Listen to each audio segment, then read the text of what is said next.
ஆண்டவரே, இந்த நாளுகளில் கூகுள் மீட்டாய் உம்முடைய பாதத்தில் அமர்ந்திருக்க நீர் எங்களுக்கு கிருபை செய்திருக்கிறதுக்காக ஸ்தோத்திரம். ஆண்டவரே, இந்த நாளுகளில் அப்பா நாங்கள் உம்முடைய வார்த்தைகளை கேட்க, உம்முடைய வசனங்களை தியானிக்க நீர் எங்களுக்கு கிருபை செய்ததுக்காக நன்றியோடு ஸ்தோத்திரிக்கிறேன். இந்த நாளுகளில் அப்பா வந்திருக்கிற ஒவ்வொரு பிள்ளைகளையும் நீர் ஆசீர்வதித்து பலப்படுத்துவதற்காக ஸ்தோத்திரம். ஆண்டவரே, வர வேண்ட மக்களே தெய்வமே, இந்த கூகுள் மீட்டில் கடந்து வர நீர் கிருபை செய்யும். எல்லா பலவீனதைகளும் விடுவிக்கிற தேவன் நீரப்பா. இந்த நாளுகளில் கர்த்தரே, இந்த மக்களுக்கு புத்தியும் ஞானத்தையும் தெய்வீக கிருபைகளையும் கொண்டு நிரப்பி வசனத்தை புரியதற்கான கிருபைகளை கொடுத்து நீர் ஆசீர்வதிக்கிறதுக்காக ஸ்தோத்திரம். எல்லா இந்த மக்களையும் உம்முடைய கரத்தில் ஒப்பு கொடுக்கிறேன். தேவனே, நீர் பரிசுத்தராய், தேவனே நீர் உண்மை உள்ளவராய் உங்களோடு கூட இருந்து நீர் வழி நடத்துத தேவனாய் இருக்கிறதுக்காக ஸ்தோத்திரம். இந்த நாளுகளில் நாங்கள் ஆரம்பிக்கிறேன். நீர் எங்களோடு கூட இரு. இயேசுவின் நாமத்தில் தன பிதாவே, ஆமேன், ஆமேன். கர்த்தர் நம்மை ஆசீர்வதித்து வழி நடத்துவார். இந்த நாளுகளில் கூகுள் மீட்டாய் ஒன்று சேர்ந்து கடந்து வர தேவன் நமக்கு கிருபை செய்திருக்கிறார். இன்னைக்கு கடந்து வந்திருக்கிற கர்த்தர் பிள்ளைகளே, உங்கள் தேவன் ஆசீர்வதித்து இனியும் வழி நடத்துவார். இன்னைக்கு நாம் தியானிக்கிற தேவ வசனம் 1 கொரிந்தியர் 2ஆம் அதிகாரம் അതിന്റെ 13ാമത്തെ വസനം. 1 കൊരിന്ത്യർ 2ആം அதிகாரம் അതിന്റെ 13ാമത് വസനം നാം വാസിக்கலாம்.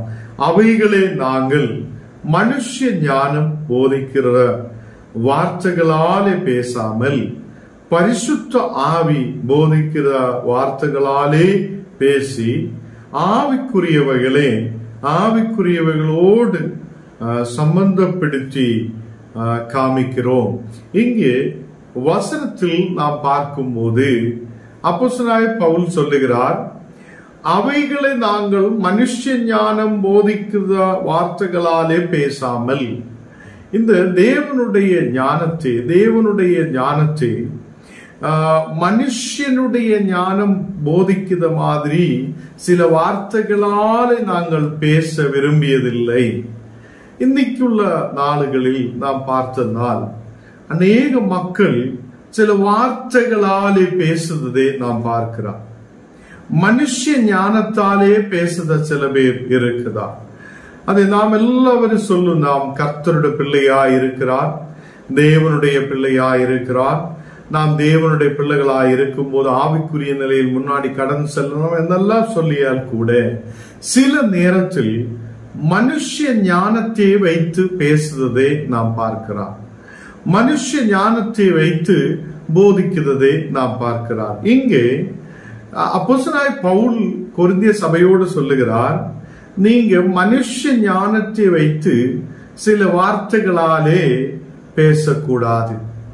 மனுஷ ஞானத்தை வைத்து, அதை மனுஷனுடைய ஞானத்தை வைத்து போதிக்கிற வார்த்தைகளால நீங்க பேசக்கூடாது. உங்ககிட்ட நாங்கள் வந்த போது நாங்கள் மனுஷ ஞானத்தை போதிக்கிற மக்களாய் வந்ததில்லை. மனுஷ ஞானத்தை போதிக்கிற வார்த்தைகளாலே உங்களோடு கூட பேசியது இல்லை.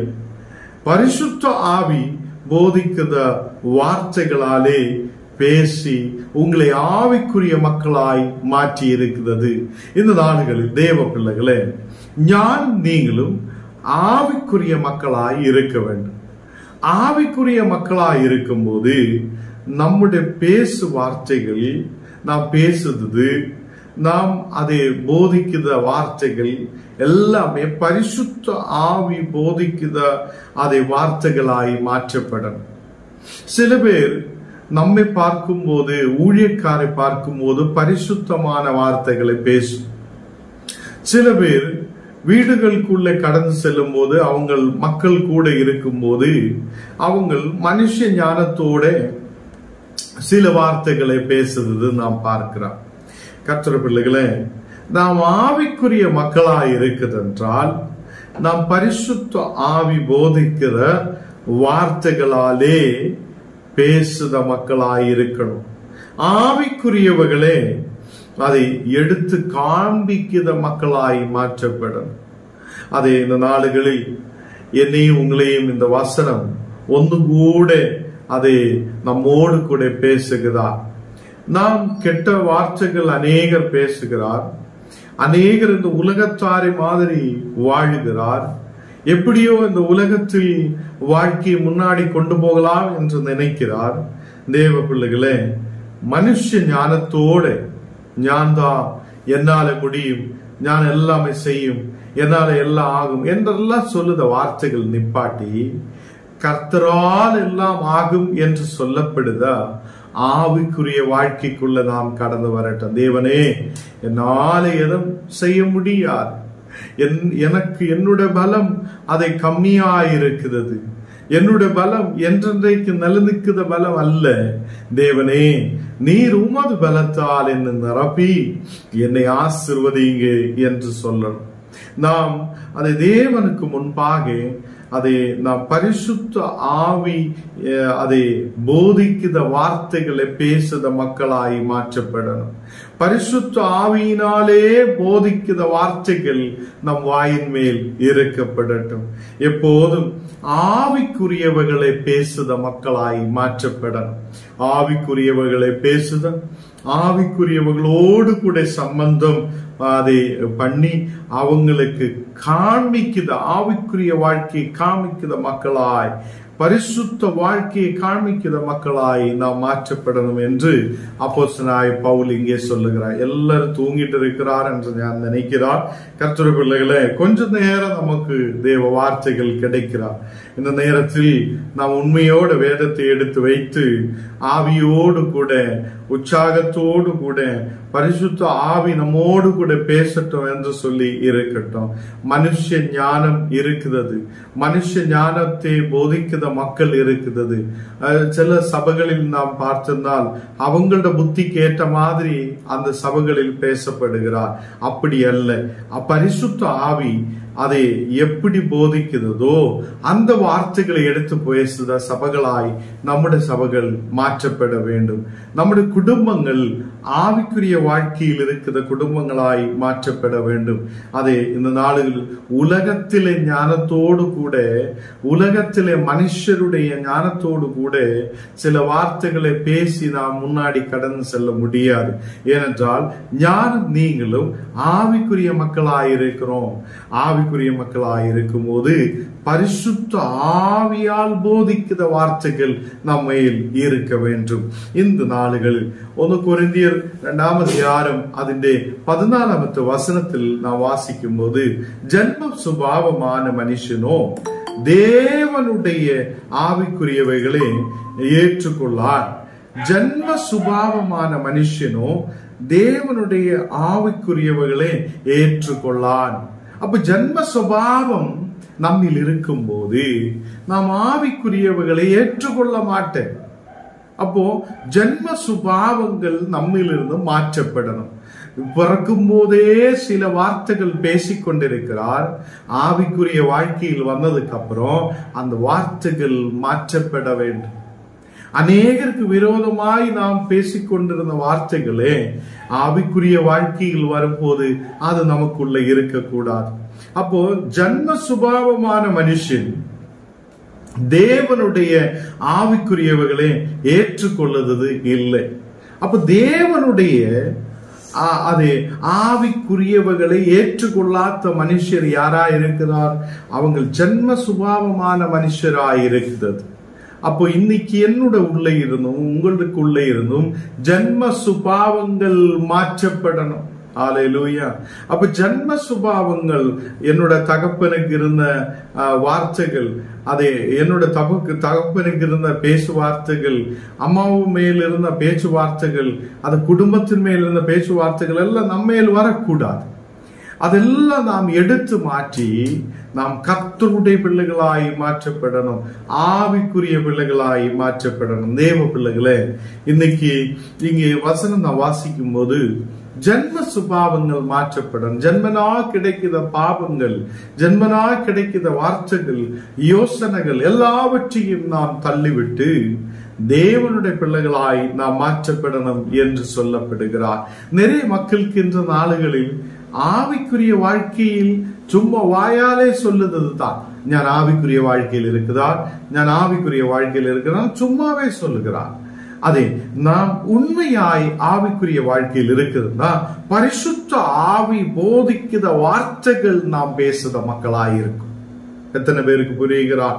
இந்த நாடுகளில் பரிசுத்த ஆவி பேசுகிறத வார்த்தைகளை போதிக்கிற மக்களாய் ஞானம் நீங்களும் மாற்றப்பட வேண்டும்.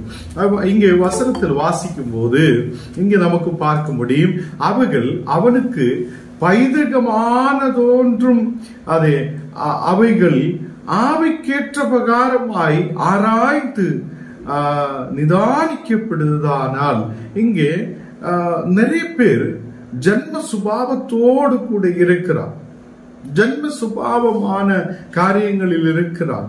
அதை முன்னாடியே நாம் செய்து வருத சில காரியங்களுக்குள்ள நாம் இருக்கிறார். ஆவிக்குரிய வாழ்க்கையில் நாம் வரும்போது நம்மை ஆராய்ந்து பார்க்கிற மக்களாய் நாம் மாற்றப்படட்டும், நம்மை ஆராய்ந்து பார்க்கிற மக்களாய் நாம் மாற்றப்படட்டும். இந்த மாதிரி இந்த நாடுகளில் கர்த்தர் பிள்ளைகளே ஆவிக்கேற்றபடியே ஆராய்ந்து பார்க்கிற மக்களாய் நாம் மாற்றப்படட்டும். இங்கே வசனத்தில் நாம் வாசிக்கும் போது ஜன்ம சுபாவமான மனுஷனோ தேவனுடைய ஆவிக்குரியவைகளை ஏற்றுக்கொள்வது இல்லை. அப்போ ஜன்ம சுபாவமான மனுஷன் இருக்கிறார், ஆவிக்குரிய மனுஷனும் இருக்கிறார். நாம் இந்த நாடுகளில் ஆவிக்குரிய மனுஷராய் மாற்றப்படணும். எல்லாருக்கும் புரியுது இல்ல? இந்த நாடுகளில் ஞானம் நீங்களும் ஆவிக்குரிய மனுஷராய் மாற்றப்படணும். நம்முடைய ஜன்ம சுபாவங்கள் அதை நம்மில் ஆவிக்குரிய மனுஷராய் நாம் மாற்றப்பட்டு ஜன்ம சுபாவங்கள் இருக்கிற மனுஷனை நம்மிலிருந்து எறிந்து விட வேண்டும் என்று வசனம் சொல்லுகிறார். கர்த்தர் பிள்ளைகளே 15வது வசனம் நான் வாசிக்கும் போது 1 கொரிந்தியர் 2ஆம் அதிகாரம் அதிலே 15வது வசனம் வாசிக்கும் போது ஆவிக்குரியவன் எல்லாவற்றையும் நிதானிக்கிறான், ஆனாலும் மற்றொருவனாலும் ஆராய்ந்து நிதானிக்கப்படான். இங்கே வசனம் சொல்லுகிறார், ஆவிக்குரியவன் எல்லாவற்றையும் நிதானிக்கிறார். நீங்க ஆவிக்குரிய மக்களா இருக்குதுன்னா நம்மை தாமே நாம் நிதானிக்கிறவராய் இருக்கணும். நம்மை தாமே நம்மில் என்ன குறை இருக்கிறார் அதை நிகழ்த்தி அந்த குறைகளை மாற்றி நாம் கர்த்தரோடு கூட முன்னாடி பயணிக்கிற மக்களாய் மாற்றப்படட்டும். நாம் வேற ஒருவனுடைய குறைகளை பார்க்கிறவனாய் அல்ல. இன்றைக்கு நமக்கு தெரியும், எல்லா மக்களும் வேற மக்களுடைய குறைகளை பார்த்து பார்த்து சொல்லிட்டு இருக்கிறவங்களாய் மாற்றப்படுகிறார். அவனுக்கு அந்த குறை இருக்கிறார், இவனுக்கு இந்த குறை இருக்கிறார், அப்படி இருக்கிறார், இப்படி இருக்கிறார்னு பேச நம்மால் முடியும். பட் நம்மில் இருக்கிற குறையை நாம் புரியுத மக்களாய் மாற்றப்படட்டும். ஆவிக்குரிய மக்கள், ஆவிக்குரியவன் எல்லாவற்றையும் நிதானிக்கிறவனாய் இருக்கிறார். கர்த்தர் பிள்ளைகளே, நம்மை தாமே நிதானிக்கிற மக்களாய் நாம் மாற்றப்படட்டும்.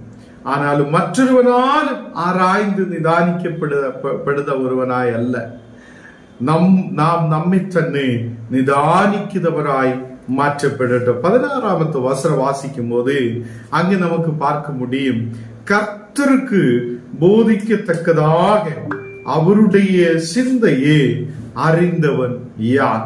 கர்த்தருக்கு போதிக்கத்தக்கதாக அவருடைய சிந்தனையை அறிந்தவன் யார்? இங்கே ஒரு கேள்வி எழுப்புகிறார். இந்த கர்த்தருக்கு போதிக்கத்தக்கதான அவருடைய சிந்தனையை, தேவனுடைய சிந்தனைகளை நாம் எத்தனை பேர் அறிகிறார்? இந்த நாளுகளில் கர்த்தர் பிள்ளைகளே, நமக்கு தேவன் நல்ல தெய்வீக ஞானத்தை கொடுக்கிறார். தேவ ஞானத்தை கொண்டு நமக்கு நிரப்புகிறார். நாம் மனுஷ ஞானத்தாலே முன்னாடி போகுதவங்கள் அல்ல, ஆவிக்குரிய பிள்ளைகளாய் நாம் இருக்கிறார். அப்போ ஆவிக்குரிய பிள்ளைகளாய் இருக்கிற ஞான நீங்களும் இந்த நாடுகளில் பரிசுத்த ஆவி போதிக்கிற வார்த்தைகளை பேசுறவங்களாய் இருக்கணும். அநேகர் மனுஷ சிந்தனைகளை வைத்துட்டு இருக்கிறவங்கள் அல்ல. அப்போ இந்த நாடுகளில் நாம் எந்த சிந்தனையில் இருக்க வேண்டும்? தேவனுடைய சிந்தனைகள் நமக்குள்ளே இருக்க வேண்டும் என்று சொல்லுகிறார். இங்கே அப்போஸ்தலனாகிய பவுல் கடைசியாக இந்த 2வது அதிகாரத்தில் சொல்லி முடிக்கிறார், எங்களுக்கோ கிறிஸ்துவின் சிந்தனை உண்டாயிருக்கிறது. அப்போ அவர் அப்போஸ்தலனாகிய பவுல் சொல்லுகிறார், எங்களுக்குள்ள கிறிஸ்துவின் சிந்தனை இருக்கிறார். உங்களுக்குள்ள யாருடைய சிந்தனை இருக்க வேண்டும்? கிறிஸ்துவின் சிந்தனை உங்களுக்கும் எனக்கும் இருக்க வேண்டும். ஹல்லேலூயா.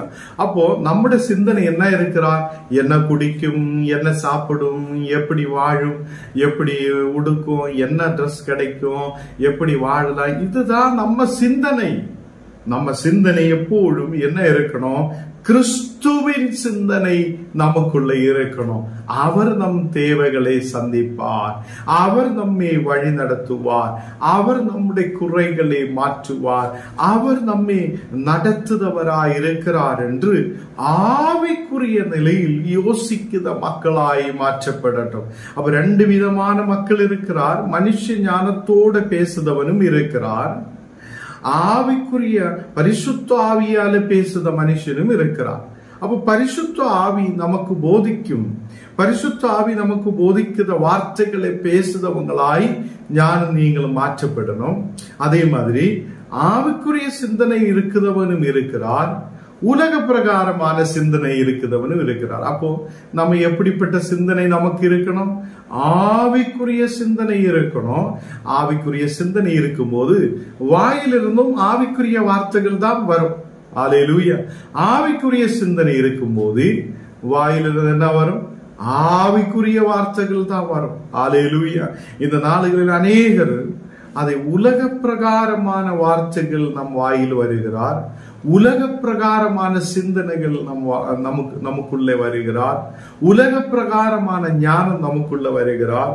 இந்த நாளுகளில் நமக்குள்ள என்ன சிந்தனை இருக்க வேண்டும் என்று கடைசியாக இங்கு சொல்லப்படுகிறார்.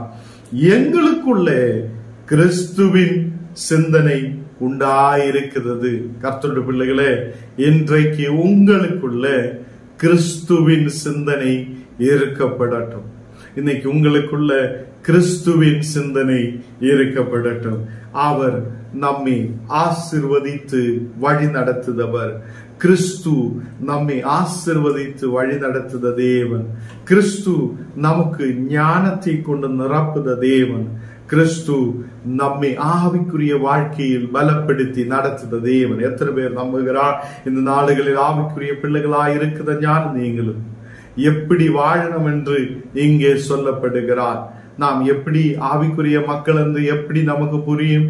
பரிசுத்த ஆவி எப்போதும் நமக்கு போதித்து நமக்கு வார்த்தைகளை கொடுப்பார். அப்போ பரிசுத்த ஆவிக்கு கீழ்பட்டு அவர் சொல்லுத வார்த்தைகளை கேட்டு முன்னாடி போகிறவங்கதான் ஆவிக்குரிய மக்கள். நாம் ஜெபிக்கலாம். நாடுகளில் தேவன் நல்லொரு வார்த்தையை நமக்கு கொடுத்திருக்கிறார். இந்த வார்த்தைகளால் தேவன் நம்மை பலப்படுத்துதவராயிருக்கிறார். எல்லாரும் கண்ணுகளை மூடி ஜெபிக்கலாம். தேவனே, பரிசுத்த பிதாவே, இந்த நாளுகளில் உம்முடைய வார்த்தைகள் நீர் கொடுத்திருக்கிறதற்காக ஸ்தோத்திரம். ஆண்டவரே, நீர் உண்மையான தேவன் அப்பா. எங்களை ஆசீர்வதிக்கிறவராய் எங்களோடு கூட இருக்கிற தேவன். இன்னைக்கு அப்பா, இந்த கூகுள் மீட்டில் கடந்து வந்திருக்கிற ஓரோ மக்களையும் நீர் போல் தொடுதற்காக ஸ்தோத்திரம். எல்லா பலவீனதைகளை மாற்றும், எல்லா கண்ணீரான சூழ்நிலைகளை மாற்று. ஆண்டவரே, அநேக மக்கள் இந்த நாளுகளில் தேவனை அறியாமல் இருக்கும் போது அவங்களுக்காக ஜெபிக்க, தேவனை ருசித்து பார்க்கிற பிள்ளைகளாய் நாம் ஆயிருக்க தேவனே நீர் கிருபை செய்ததுக்காக ஸ்தோத்திரம். இந்த நாளுகளில் ஆண்டவரே, நாங்கள் ஆவிக்குரிய பிள்ளைகளாய் இருந்து ஆவிக்கேற்ற மாதிரி முன்னாடி நடக்க தேவனே நீர் கிருபை செய்ததுக்காக ஸ்தோத்திரம். ஆவிக்குரிய பிள்ளைகளாய் இருந்து ஆவிக்கேற்றபடியே ஆண்டவரே பரிசுத்த ஆவி போதிக்கிற வார்த்தைகளை பேசுத மக்களாயிருக்க தேவனே நீர் எங்களுக்கு கிருபை செய்ததுக்காக ஸ்தோத்திரம். பலப்படுத்தி ஆசீர்வதியும், எங்களை வழி நடத்தும் அப்பா. இந்த நாடுகளில் கர்த்தரே அநேக மக்கள் தேவைகளோடு ஜெபிக்கும் போது எல்லா தேவைகள் சந்திக்கப்படட்டும். குடும்பங்களில் சமாதானம் உண்டாகட்டும். தேசத்தில் வசனத்தில் ஆழமாய் யோசித்து கிறிஸ்துவை சிந்திக்கிற மக்களாய் இருக்க, நம்முடைய சிந்தனைகளில் கிறிஸ்து இருக்கப்பட நீர் கிருபை செய்ததுக்காக ஸ்தோத்திரம். ஓரோ குடும்பங்களையும் நீர் ஆசீர்வதித்து பலப்படுத்தும். தேவனே, இந்த நாடுகளில் வியாதியோட பலவீனத்தோடு இருக்கிற மக்களுக்காக ஜெபிக்கிறேன். அந்த மக்களுடைய எல்லா வியாதிகள், எல்லா பலவீனதைகளை நீர் மாற்றி கொடுக்கிறதுக்காக ஸ்தோத்திரம். விசேஷா இன்னைக்கு அப்பா வந்திருக்கிற ஓரோ பிள்ளைகளுடைய தேவைகள் நீர் சந்தியும் அப்பா. ஆண்டவரே, இந்த நாடுகளில் வசனத்தை ஆழவாய் புரிய தேவனே, ஆவிக்குரிய வாழ்க்கையில் இருக்கிற நாங்கள் எப்படி முன்னாடி கடந்து செல்லணும் என்று நீர் எங்களோடு பேசியதுக்காக ஸ்தோத்திரம். தேவனே, இந்த நாடுகளில் தேவனே ஆவிக்குரிய சிந்தனைகள் இருக்கிற மக்களாய் நாங்கள் முன்னாடி கடந்து செல்ல, விசுவாசத்தில் நிலைத்திருக்க நீர் கிருபை செய்ததுக்காக ஸ்தோத்திரம். ஆண்டவரே, இந்த நாடுகளில் அப்பா தேவே வியாபாரங்களுக்காக, பிசினஸ்க்காக கடந்து சென்ற ஓரோ மக்கள் உண்டு. அவங்களை நீர் பலப்படுத்தி ஆசீர்வதி. வருத நாடுகளில் அப்பா நல்ல தேவே இன்கம் சோர்ஸ் உண்டாகப்பட, பிசினஸ்கள் உண்டாகப்பட நீர் கிருபை செய்ததுக்காக ஸ்தோத்திரம். ஆண்டவரே, எங்களை பார்த்து கொண்டிருக்கிற ஓரோ மக்கள் மேல், அவங்களது குடும்பங்கள் மேல், பிள்ளைகள் மேல் ஆண்டவரே ஒரு பெரிய விடுதல் இறங்கி வருவதற்காக ஸ்தோத்திரம். நீர் பரிசுத்தராய் எங்களோடு கூட இரு. இயேசுவின் நாமத்தில் தன பிதாவே, ஆமென்.